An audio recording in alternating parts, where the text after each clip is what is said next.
It-tim Ġermaniż ta' Bayern Munich rebaħ lit-tim Ingliż ta' Tottenham Hotspurs bl-iskor ta' 3-2 fl-ewwel edizzjoni tal-Visit Malta Cup. Din il-logħba intlabet fit-Tottenham Hotspur Stadium f'Londra quddiem eluf ta' spettaturi. L-għanewlieni ta' din il-partita kien li jkompli jsaħħaħ it-turiżmu sportiv lejn pajjiżna hekk kif iż-żewġ klabs rispettivi għandhom eluf ta' partitarji madwar id-dinja kollha li jsegwuhom. Apparti minn hekk kemm fir-Renju Unit kif ukoll fil-Ġermanja, Tottenham Hotspur u Bayern Munich għandhom fost l-akbar bażi ta' partitarji warajhom fl-Ewropa. Matul il-partita spikka b'mod kontinwu li sem Malta permezz ta' Visit Malta li ma' partita intwerit b'mod dirett fuq stazzjonijiet Brittaniċi u anke Ġermaniżi. F'din il-partita Tottenham marru fil-vantaġġ wara biss minuta permezz ta' Kulusevski. Mal-ħin Bayern Munich bdew iżidu fir-ritmu u sa tmiem l-ewwel taqsima skurjaw 3 darbiet. It-tim Ġermaniż skurja il-gowl ta' draw fis-16 minuta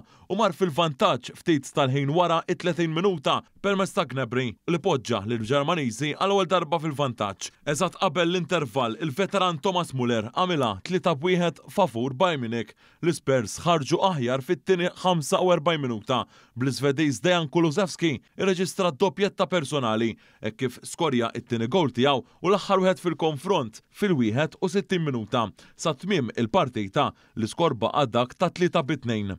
Hekk kif intemmet il-partita Bayern Munich ġew ippreżentati bit-trofew tar-rebbieħa tal-ewwel edizzjoni tal-Visit Malta Cup mill-kap eżekuttiv tal-Awtorità Maltija għat-Turiżmu Carlo Micallef.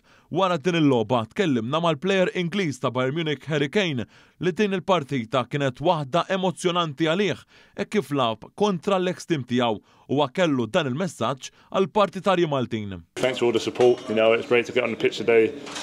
It's great to come back to Spurs and play in this amazing stadium. So I enjoyed it out there. Il-partita bejn Tottenham Hotspurs u Bayern Munich kienet l-aħħar partita ta' ħbiberija qabel il-bidu ta' staġun ġdid.